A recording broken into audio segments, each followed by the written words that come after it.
2nd, and I didn't make a video for all of April, so I do have a lot to cover. Among them, several things that happened around Easter is my mom found bunnies in one of our garden plots. She has 2 boxes that she plants peas and carrots and stuff in, and flowers and other things. And she found a hole in one of those boxes in the dirt where there were like 4 or 5 bunnies. And we never saw the parents, but I did get to take a few pictures. So I have those, so here they are. Several weeks after that, the bunnies just disappeared and we don't know what happened to them. So we're suspecting that they got moved somewhere else, or they grew up and went off to have other little baby bunnies or something. But that was around Easter. And for Easter we just did the regular where we go over to a friend's house and converse, get in touch with, reconnect with friends from a church that my dad used to preach at. So that is fun to go to and observe the conversations and meet up with the people that I knew in the past and see how different it is without some of the people there that were there before. And as one of the people that I knew was saying, there used to be a lot of little kids running around. That was me and all the little kids of my age. And now there were only 2 there that were in that kind of group. And there isn't any little kids running around anymore, so it's definitely changed the atmosphere and made it a little bit different, but it's still good to get in touch with people that we can only get to see once a year because of that. On to stuff I want to talk about. I saw 2 movies. I saw more than 2 movies, but I can't remember any of the other ones that I saw. So the movies were Rio and Hannah. So for Rio, I thought it was a decent movie. It's basically about a bird who grew up in the jungle, was captured, grew up as a companion, as he likes to say, and then is taken to Rio, and he is apparently one of the last of his kind, so they want him to mate and make babies so that they don't die off. And then they get stolen, and it's basically their adventure in all of that. So I thought it was good. I would give it probably a B- if we're going on a grading scale. I didn't really think it was that good of a movie, though I wasn't really paying full attention to it the entire time either. I recommend it if you liked any of the animated stuff like Finding Nemo or Tangled. But yeah, so I didn't really have any expectations going in, so I didn't really get anything from it coming out. The second movie, Hannah, I went in with high expectations for, and it met all those expectations. I have heard some criticism about it, but overall, I liked it a lot. I would give it an A-. It is basically about a girl raised by a ex-CIA agent who is trained by said agent from a young age to kind of be a killer. Their slogan is adapt or die, which is interesting, but they didn't really play a whole lot on that adapt or die thing.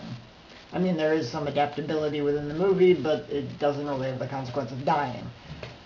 But basically it's her adventure into trying to kill the woman who killed the CIA agent's wife or girlfriend or whatever. But they explain that all in the movie, you get to know it all. But I would definitely recommend that movie if you like action type movies. I have also seen several TV shows. One of them is Robin Hood, and the other is Game of Thrones. Game of Thrones started recently, I think it was 3 weeks ago. As far as I knew, it didn't have any hype because it came out of nowhere. I'm sure on HBO they actually had a bunch of stuff leading up to it, but I don't watch TV, so little did I know. But that came out. I have been watching that. I am very impressed with it. It actually gets into the nitty-gritty stuff that isn't usually shown on TV, like kids getting hurt and nudity. And I mean, it's not that I like kids getting hurt. I do like nudity, but it's not that I like kids getting hurt. It's that they actually went into it and I didn't just skip over it. The only complaint I have about Game of Thrones is that there is no time frame. It jumps. It'll go from 1 month, skip like 7 months, and then it'll be the next month within like one cut. And that is really annoying to keep track of. One way that I was able to figure out like how long it could have possibly been is they have dire wolf pups, and they grow up steadily as you see them. And so it kind of gives you a sense of the time frame, but really they skip a ton of chunks of time throughout the series. And it doesn't really take away from the series, but it is kind of annoying to get through. Otherwise, though, I have no complaints about the series. I would absolutely recommend it. It is very good. It's medieval time mixed with a little bit of mystery and magic and stuff, and it also has a lot to do with political turmoil against the throne, and that's why it's called Game of Thrones. And I like that kind of stuff, so that is good. On to Robin Hood. I have been watching that recently. I haven't seen every single episode. I think I skipped several episodes. But overall, I think it's a decent series. They did kill off Maid Marian really early on, and Robin Hood without Maid Marian isn't really Robin Hood, so I don't know what they were thinking there. Overall, though, I like the series. It is basically Robin Hood and Nottingham and the clash between the two and stealing from the rich, giving to the poor. Scenes in the woods, scenes in the castle, etc., and all the stuff that goes with that. I do recommend that if you like Robin Hood-y type stuff, and just if you need something to do.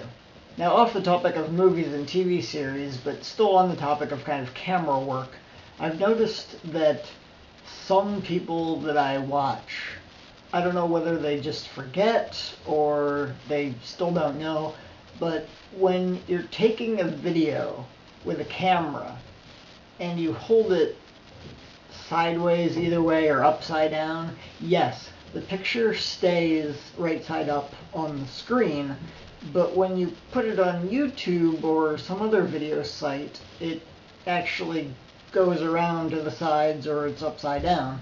Like if you turn it over to the person next to you and turn it back and turn it over and turn it back, it's upside down when it's over. So I don't know why people don't get this concept, but it's really, really annoying when you're trying to like watch something and you have to tilt your head to the side to actually kind of really grasp what they're trying to show you.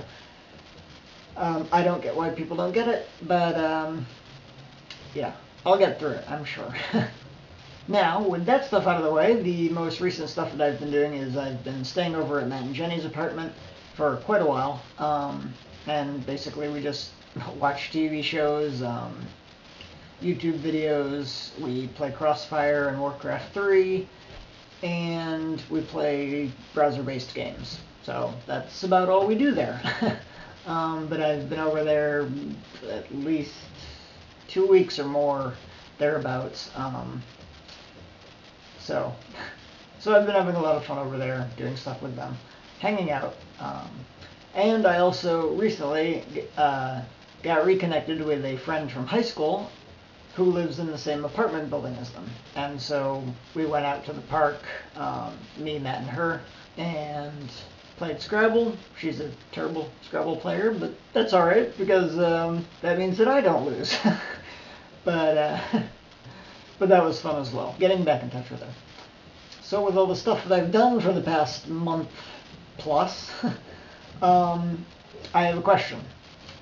And the question I want to present to all those people who know me is it alright to have casual sex or to casually cuddle?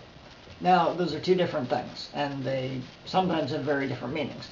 Casual sex is just going in, having sex, no strings attached. Could be a one-night stand, could be a continuous thing, but it's like neither side expects anything from the other side. It's just sex to them, and it doesn't really mean anything. Versus casual cuddling, which is basically the exact same thing except with cuddling. It's just two people cuddling up, no strings attached. It doesn't mean anything, and they go on with their lives. Both are physical contact, and some people need that. Some people need the physical contact that another person can give them, and if they don't have a boyfriend or girlfriend or someone else that they're seeing, then where do they get it? Usually they just bypass it because society says that it's not alright to go off on this branch and have casual sex or casual cuddling. Now, that is not my view. I think it's perfectly alright to have casual sex. I think it's perfectly alright to casually cuddle. And it doesn't mean anything to either side, so it shouldn't mean anything to anybody else. Now, we kind of keep that hush-hush. I say yes, it's alright. Society says no, it's not alright, but when it happens, they look the other way. So basically they're saying, out front we'll say no, but really we mean yes. And I don't get why people have such a problem with it. People are like offended by it, or they just don't understand that it's just needed sometimes to have that person there for you, and or to be there for that person. So I extend that question to you. Do you think it is alright to have casual sex? Do you think it is alright to casually cuddle? So let me know what you think, because what I think isn't the only opinion out there. And I love to hear from various other people that I know what they think and why they think it. So, with that question out there to you, I will leave you with that. You have been updated until now on everything important that has happened. Still haven't heard anything from the Air Force. I didn't call back Home Depot when they called me back, but I'm working on getting a job still. Not very hard though, as usual. But yeah, so you've been filled in, and I will see you next time. I look forward to hearing your responses to my question.